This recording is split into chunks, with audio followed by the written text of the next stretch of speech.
All right. So do you go by Vincent? Yeah. Okay, yeah, sweet. Well, I guess we should do just quick introductions. My name is Samson. I'm over at OSU Cascades, senior/fifth year doing CS and working on this cool hypersonics program. I have a little bit of familiarity with the FFT algorithm, but I haven't done it with an Arduino before, and am unfamiliar with this library, so excited to get into it.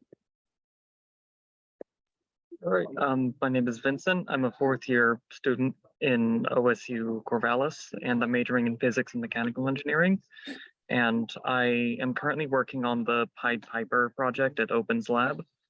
And I have a lot of experience working with this library. Cool. Okay, my name is Nick. I'm also a fourth year OSU student, majoring in computer science. And I have, done some research on FFT, but I have pretty much no experience in using this library as well.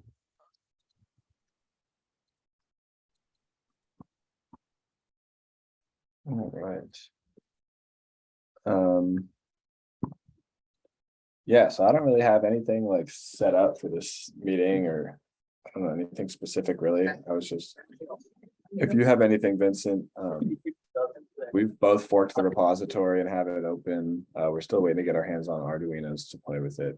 So I don't know if you had like any kind of test environment or tips for just getting data in there without. Yeah, so you can somehow simulate inputs and outputs without actual hardware. Yeah, so for this meeting, like I wasn't really sure what to expect for what experience everyone had. So I just put together some notes on like a brief conceptual overview of like what mathematically a Fourier transform is and where it comes from, but like I don't think that's going to be necessary. So I do have a bunch of code that's actually being used in the Pied Piper project that can help demonstrate some of it, but actually, yeah, I can just pull that up right now. So it's the library is very straightforward to use. So if you wanted to do the thing you just said, where you wanted to simulate some inputs and outputs into doing the Fourier transform, it wouldn't be that hard to do. So first of all, like what are you guys trying to use the library for? So we're going to have an ESP board, and we are going to take live microphone input, and then we're going to hopefully gather that data, use the fast Fourier transform to capture frequency ranges and specific sounds, and then transfer that into physical vibrations and kind of shift that range down from auditory to physical. And so we're just trying to get familiar with how that would work, because we both have like a theoretical knowledge of it, but we don't have that actual ones and zeros and how efficient it is, because we're trying to do it pretty efficiently without delay. Yeah, so okay, if you're trying to do it as fast as possible, first of all, do you know what Arduino boards you guys are going to be using? Yeah, it's the ESP32. Oh, yeah, ESP30. Okay, so you should be fine in terms of computational power. Yeah, so like that. What we have to do on the Pied Piper project is we're using a board that just uses an M4 Cortex, and that does not have hardware support for double precision floating point arithmetic. And what we had to do was we had to make a fork of the library that uses single precision floats, just to get it to go fast enough so that we can do things in real time. However, that doesn't seem like it should be necessary for you guys. Okay, cool. So yeah, I'm gonna try to share my screen to show. Okay, that did work. Perfect. Yep, I see that. So yeah, the library is extremely straightforward to use, where all you have to do, like basically, it's these 4 functions. All you really care about is calling these 4 functions, where you have to set up 2, just outside of calling these functions, you just have to set up 2 separate arrays. One contains the real component of the signal that you want to do the Fourier transform with. So this array vReal is where I'm putting audio samples before I do the Fourier transform. So you just call these functions on the on an array containing the audio samples, and an array that starts out as an array of zeros for the imaginary components, and it will just do the Fourier transform for you. Like it's very, very straightforward. So these 4 functions are actually the only time that the library shows up in this code for all of the audio processing that we're doing. Yeah. Do you, are you getting like PCM inputs? What is being passed in for the vReal? Yeah, so vReal is an array of floats that we're just passing the actual, like we're using, I think, yeah, we're doing, but I think you mentioned was the same, the same thing you guys are doing, where you're using the built-in analog. Right. Yeah. Cool. Yeah.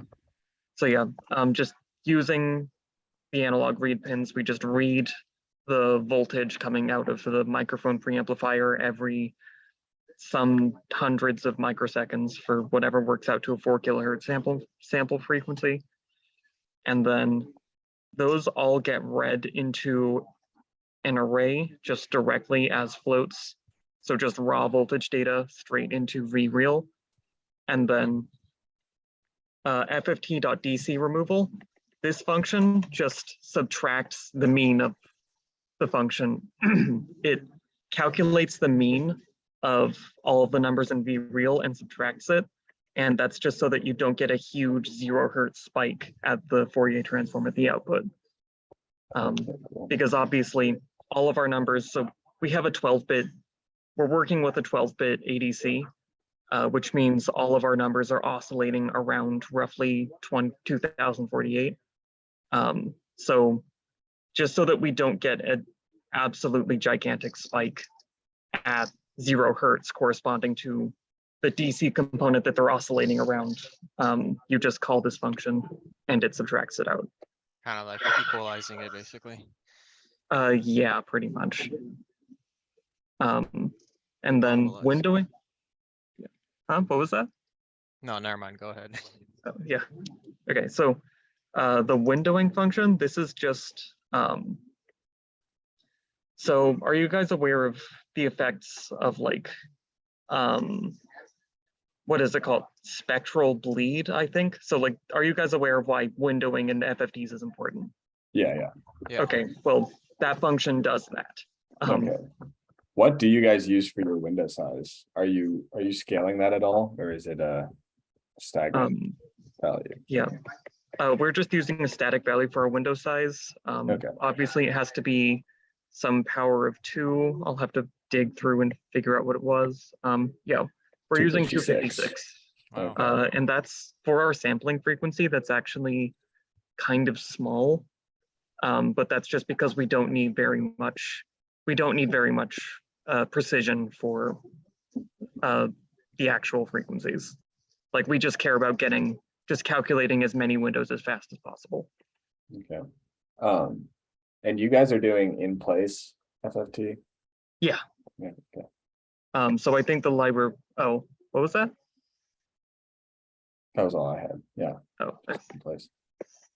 yeah. So the library does everything in place, as far as I can tell. Like there are different ways that you can use the library. I think this method that's in our code right now, this might actually be deprecated now, because the library, so this code is pretty old. and the library has changed a little bit. So this method should still work of just passing your samples to this FFT object and then calling functions on it. But I think there's a new method where you actually initialize the FFT object itself with a pointer to your sample array. Okay. Like, and then call all the functions just on the object and then pull the samples out from the object at the end. Yeah. But usage-wise, it should still look really similar to this. Cool. And are you guys passing zeros for the imaginary array? Yeah. So we just have an array of zeros for the imaginary array. And then when you call complex to magnitude, it will just calculate the magnitudes of all of the complex numbers and store them in VReal. And then you have to, for computing the next window, very important to remember to zero out the imaginary number, the imaginary array again, because otherwise, like, horrifying things happen. So yeah, that's pretty much all there is. You just call fft.compute, and it will calculate the Fourier transform, and then complex to magnitude to get actual magnitudes of frequencies. And then at the end of that, VReal contains all of the magnitudes, and you can do whatever processing you want with that. That's awesome. Yeah. I'm actually gonna go have a look to see what the updated usage might be. Yeah, maybe while you do that, I saw that Vishnu popped in. I don't know how to pronounce that, but if you wanted to give a quick introduction, that'd be awesome. Hi, yeah, sorry I'm late. So I was trying to find a place to take this call. And Yeah, no worries. everyone's filled up. So it sounds like you guys started going. So should I just introduce myself? Yeah, that'd be great. Cool. I'm Vishnu. I'm a team member currently in AudioLux. And I have some experience with, working with audio in general. My FFT knowledge is basically just in like C and C++, and not like, I don't really, it looks like it's a very similar here in Arduino. I'm pretty sure this is just like C as well. So yeah, and I'm excited to be here. Cool. Thanks for being here. Yeah.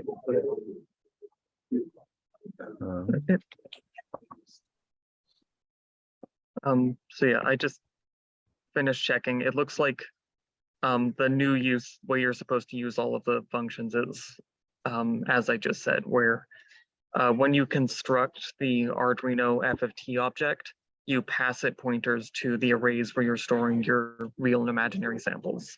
And then you just call the functions on their own, like on that object, and then pull your samples out of those arrays. Okay, cool. Yeah, that looks pretty similar to what you Very have. comprehensive. Yeah.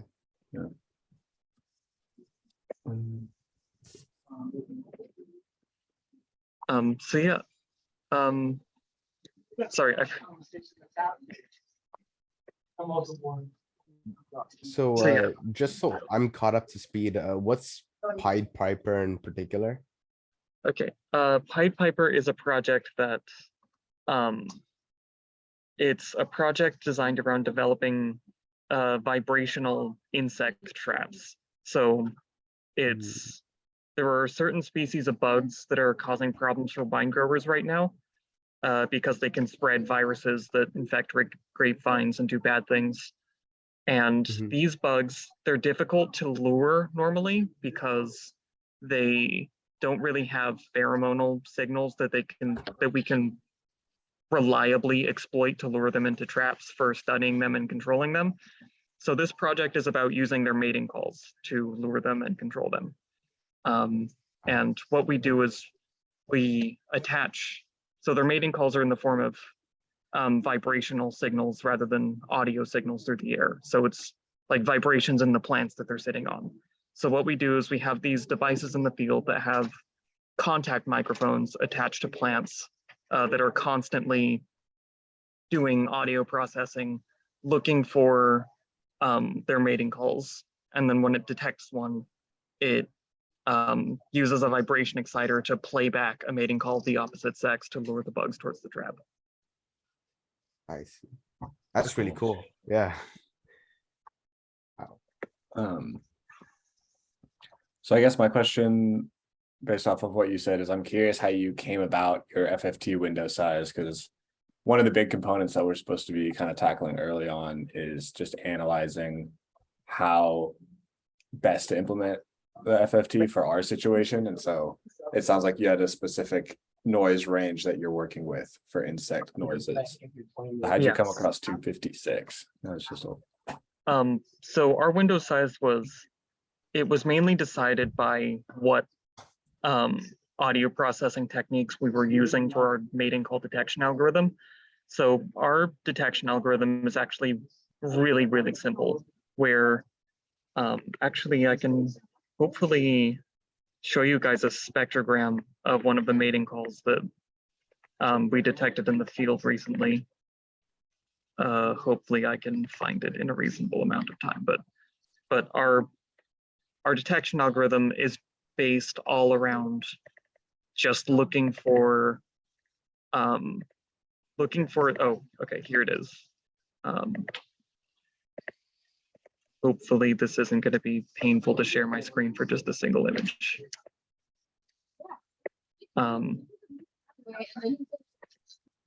There we go. So this is a spectrogram of, okay, I'm just going to share my whole screen so that this is easier. Okay, so on the right is a processed spectrogram of, I'm going to bring the unprocessed one out because it shows the features better. So these are the mating calls that we're trying to detect. It's just the streak that you see there. Sometimes they have more features that are present, but they aren't there all the time, so we don't use those for the detection algorithm. All our algorithm is really doing is looking for many like a certain number of Fourier windows that have a peak within the expected frequency range that the mating calls have.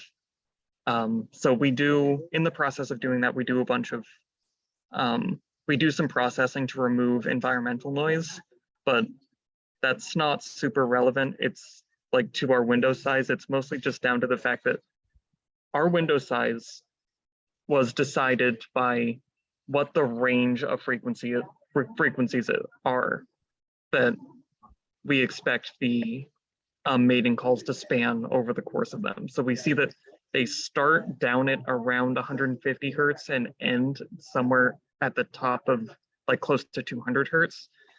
So we just chose our Fourier windows size so that we would get enough spectral precision to be able to see that.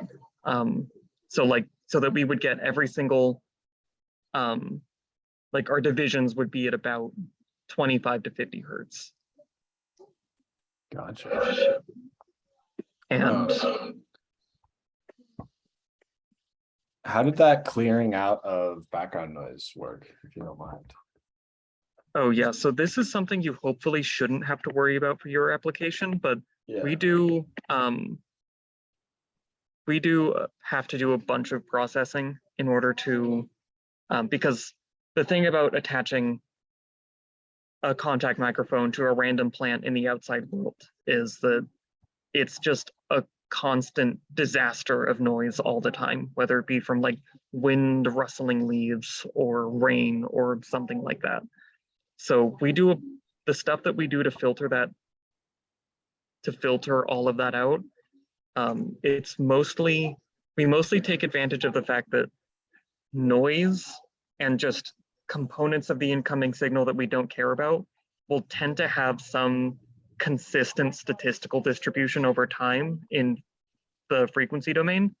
So what we do is we begin with the unprocessed audio data. We calculate essentially a smoothed over mean of each Fourier window and then subtract that out. So we only see the significant spikes above that mean over like statistically significant spikes over the average like signal level at over the whole frequency domain. So it's essentially just, it's basically just blurring Right. and then subtracting out the mean. If I may jump in just as a clarifying question, how did you subtract out these frequencies? Like what was the process involved in removing stuff? Oh yeah, sure. So the code for this is actually pretty straightforward and it'll probably explain it reasonably well. So so process data is when we do all of our audio processing. And there's two different types of noise smoothing over and subtracting that are happening. One is along the time direction and one is along the frequency direction. So to subtract out the noise, so the first thing we do is we just average everything out over, I think, 4 Fourier windows in the time direction. Like just really super simple, just moving average of like all of the frequency magnitudes across time. And then we, like once we have that time average data, we also do a smoothed over frequency average where, hang on, I might have to draw a diagram for this.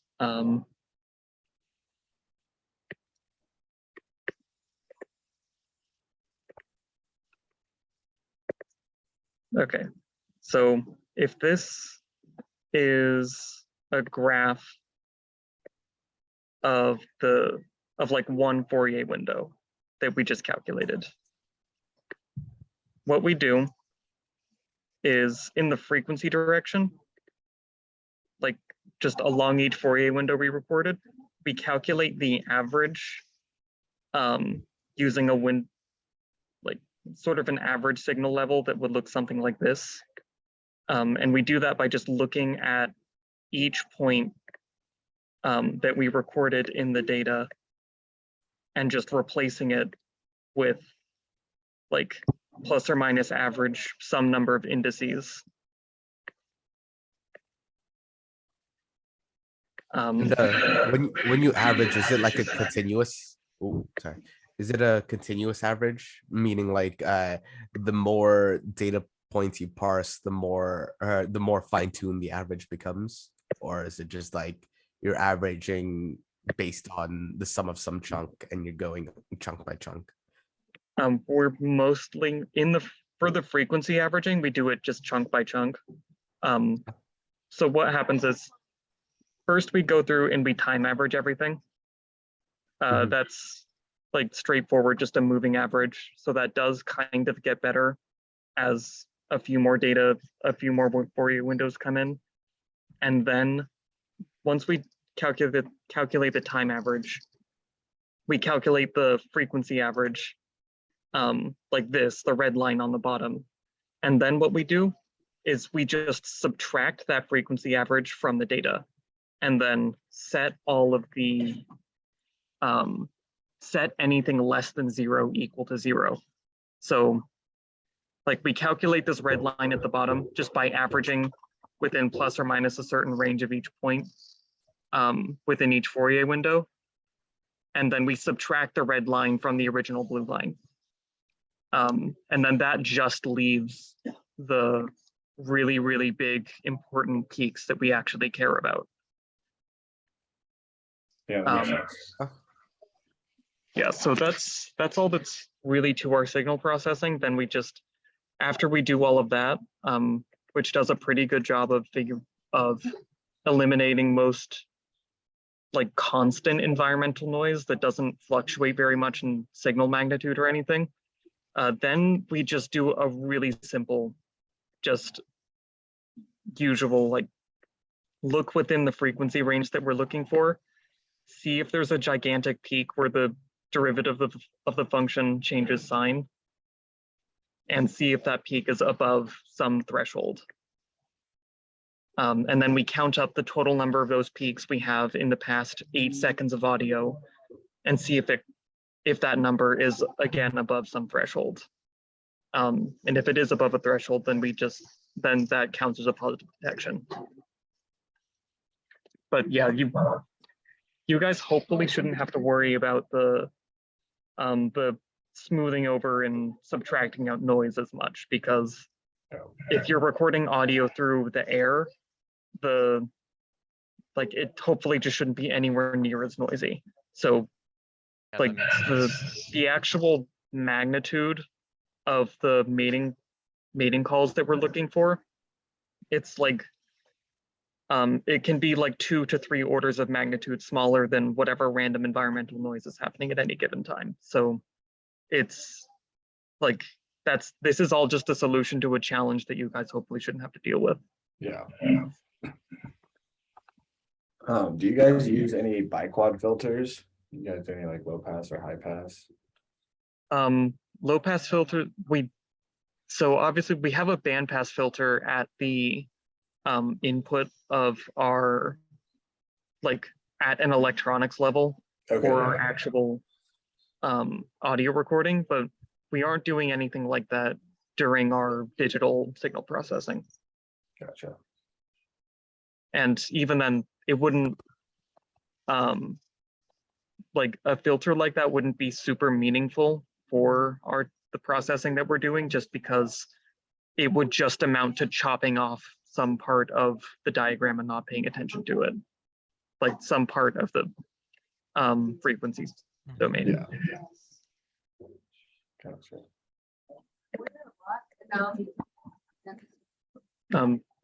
So yeah, Vishnu, sorry, how do you pronounce your name?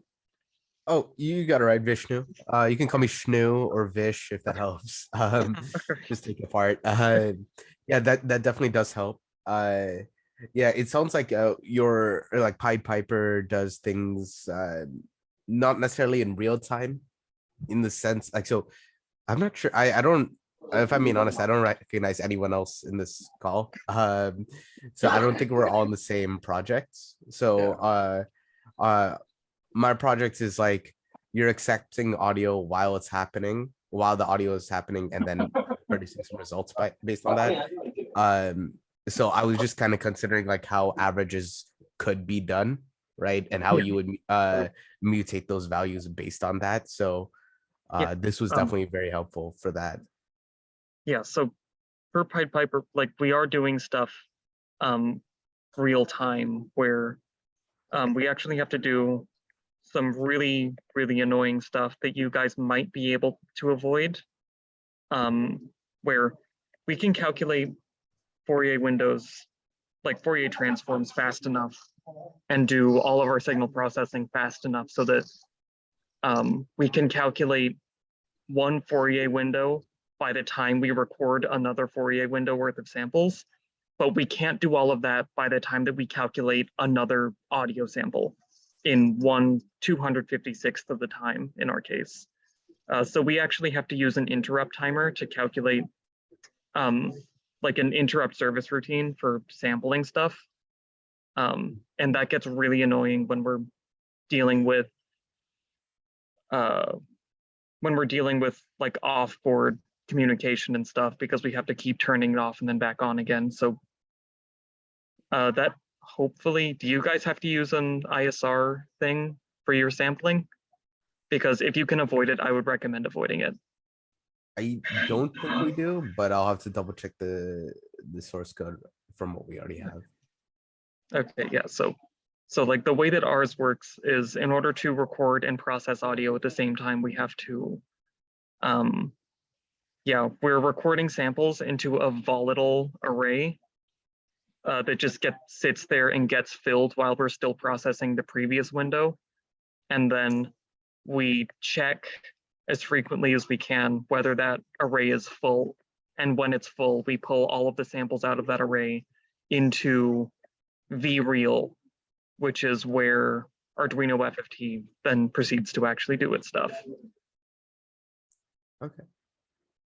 Cool. Yeah, that sounds like a very involved but very manageable workflow. If that, yeah.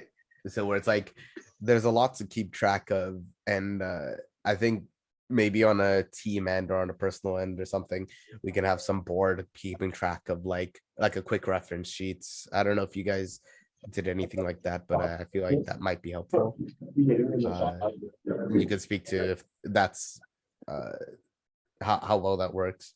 But yeah, just keeping track of everything does seem to be extra important in this. So yeah, you missed the first part where I just talked about Arduino FFT in general, but you said that you've like looked at it so far, right? So like, does this like, are you going to need very much advice on how to just use the Arduino FFT library in general, or does it seem simple enough?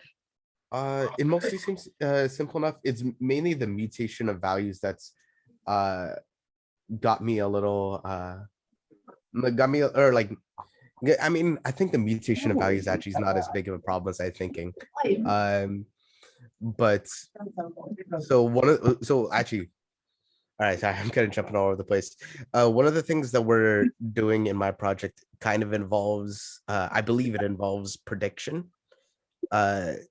Prediction based on where the next density may happen.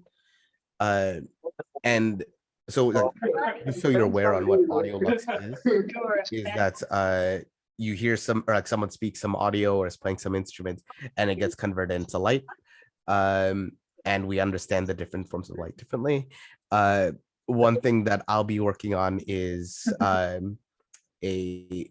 recognizing formant frequencies, in particular like consonants with someone speaking, and kind of the timbre of someone's voice. And when it comes to like consonants and figuring that out, there's a specific pattern that we see over a period of time, but we won't know what's happening until someone's already said it, right? So if someone says the word B, there's some shape that you see on the Fourier transform. Do you like, so how do we predict that next value? So I'm kind of tripped up on how I would even start approaching that. Yeah, so for approaching that problem, do you so yeah, are you already, like, do you have experience doing like similar digital signal processing stuff in general? Like do you have like a ton of experience doing feature recognition and things like that? Not a ton of experience. It's basically just been like, oh, I wrote an overdrive and a compressor in C, and that's it. So okay. Yeah. So yeah, the details of how feature recognition work, like that would be a little bit, yeah, that would be a little bit too much to talk about right now, but the general idea is that you would, so you're trying to predict,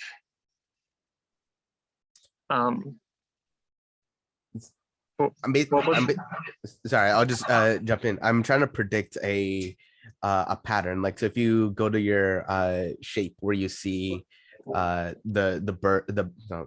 bug's mating call, right? How it has that upward curve.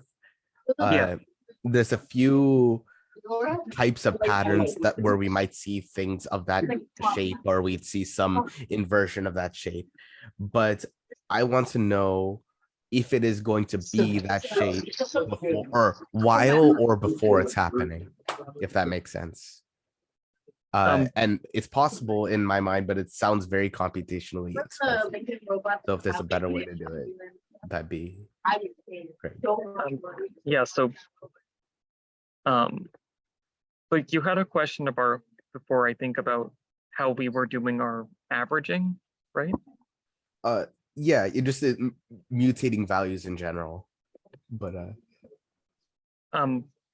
yeah, so our averaging, we're just doing everything based off of a moving, like just a really simple moving rectangular average of the past 4 Fourier windows that we calculated.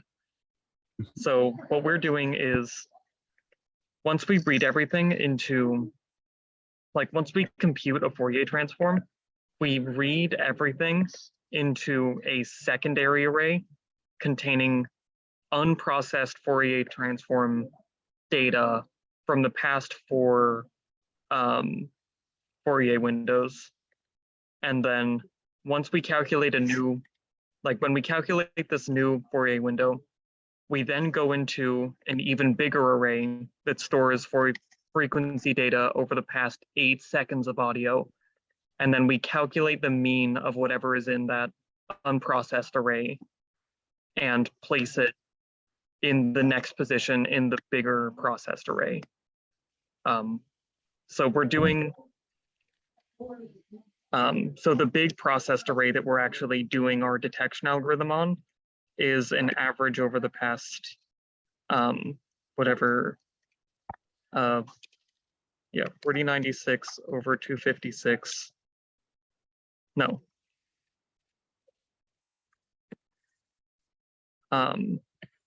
Over however many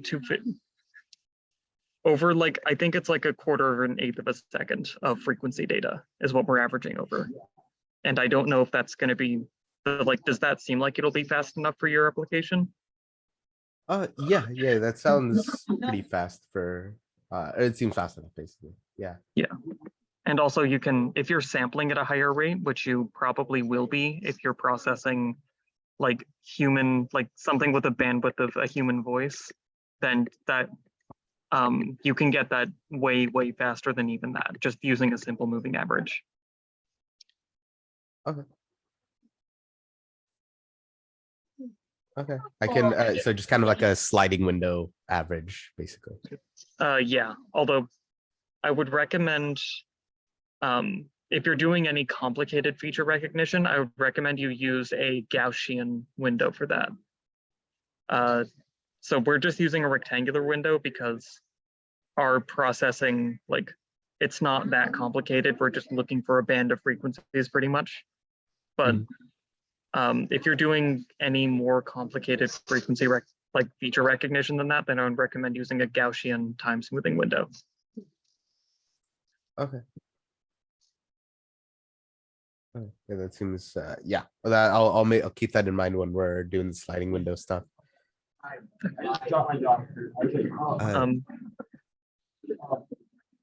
I guess also real quick, if I could ask along those lines, you said you cut off anything below 0. Was this like a specific line of code you mentioned, or like how was this accomplished?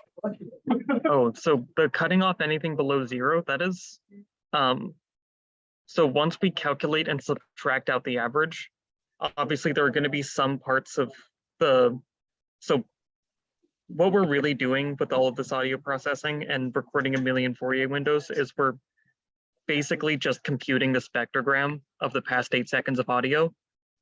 And then if you compute like the average, like some like average of the spectrogram and subtract it from it, then some parts of that new spectrogram are going to have frequency, are going to have energies less than 0. And if we just run through our smoothed over subtracted frequencies, and if like if it's ever less than 0, like we just look at the final process values and set them to 0 if they're less than 0. And theoretically, we don't even need to do that. The main reason why we do is just because we do something where we look for where the signal changes. For when we look for frequency peaks, we look for where the function changes sign, as you would expect. And we don't want to have it changing sign when it's negative, just because that doesn't make sense. Yeah. Okay. And then I guess you could also do that as you're averaging as well. Right? As you're averaging, just if you get some average that's below 0, just set it to 0. Yeah. Cool. And even then, like, unless you're looking for, unless you're doing something very specific, like looking for peaks in a signal, you might not even have to do that. Okay. Sounds good.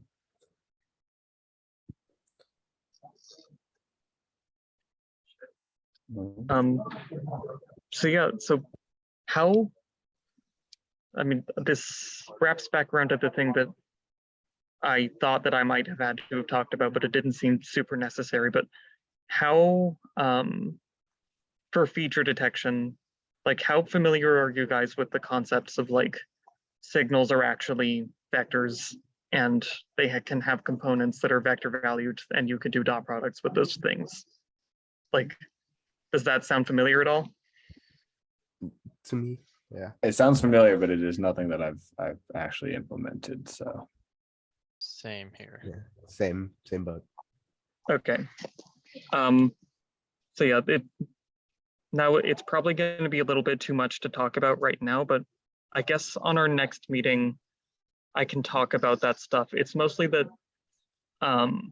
there's a few really, really important concepts in digital signal processing that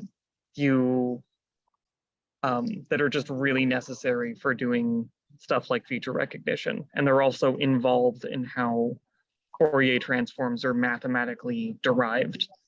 So I might go over a bunch of that stuff next meeting, just because it's actually really important for doing a lot of general stuff.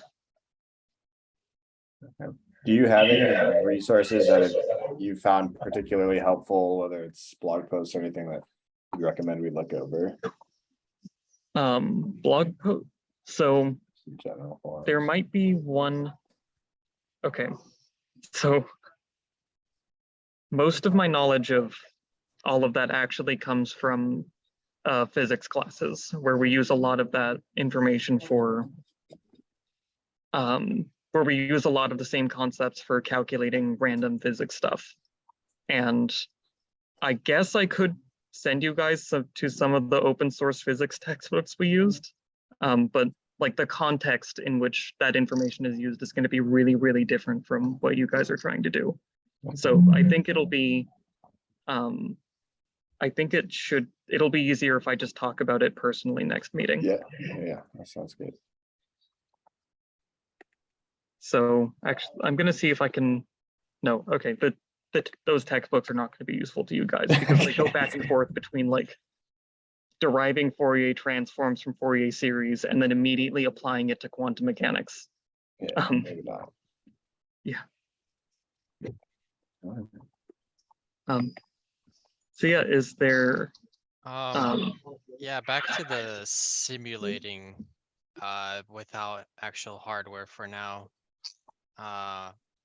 So if we just plug in some sort of values into the vReal array, and then we would get out other values after the Fourier transform is complete. That would be like a way of simulating something. Yeah. Showing. Okay. Yeah. Yeah. So you can totally. One thing you could do is you could actually record data using. You could record some audio using a microphone, and then if. So are you using? Do you have like an Arduino simulator on hand at least? I think so. Yeah. Yeah. So yeah, you could do some file IO stuff to actually read audio data that you previously recorded if you wanted to use some real data for doing this. But in general, if you're just trying to do some experimentation and get a feel for how everything is working, you can actually synthesize reasonably realistic data pretty easily, where Okay. like you could just synthesize like a sine wave and then put some Gaussian random noise over the top of it and see what the Fourier transform of that looks like, where you can just print the resulting Fourier transform to the serial plotter. Do you have a favorite Arduino simulator that you'd recommend if you don't have one? No, I don't really, because I've been lucky enough to just always have access to hardware. Gotcha. So like I've usually just done awkward stuff where I still synthesize data, but then I just have a teeny tiny Arduino board hanging off of my computer by a USB cable that's doing the actual math. Gotcha. Um, I have some like Arduino Nanos. Do you think that would be fast enough? Well, I guess it doesn't need to be fast Yeah. enough just because for simulating it doesn't really matter, but okay. Yeah, and then next meeting, I am gonna have to leave soon because I have a class at 1. But next meeting, I'll also talk about, like, just in case it's necessary, I'll talk about the interrupt service routine thing we're doing for sampling audio, just in case you guys have to use it. Yeah, hopefully not. Um, The Although, next as meeting's long- next week, right? Sorry to interrupt. When's the next meeting? yeah, yeah, I said it reoccurring 12 to 1 Mondays. Oh, perfect. Thank you. Do you guys, both Vishnu and Vincent, is Basecamp the best way to reach you, or do you guys prefer Discord or anything? for me, Discord. Basecamp is the best way to reach me. Okay, cool. Okay. Yeah. This has been super helpful. I'm super looking forward to meetings in the future. We don't want to hold you to your class, so yeah, I think we'll see you next week. All right. I'll see you guys later. Thank you. Awesome, thanks.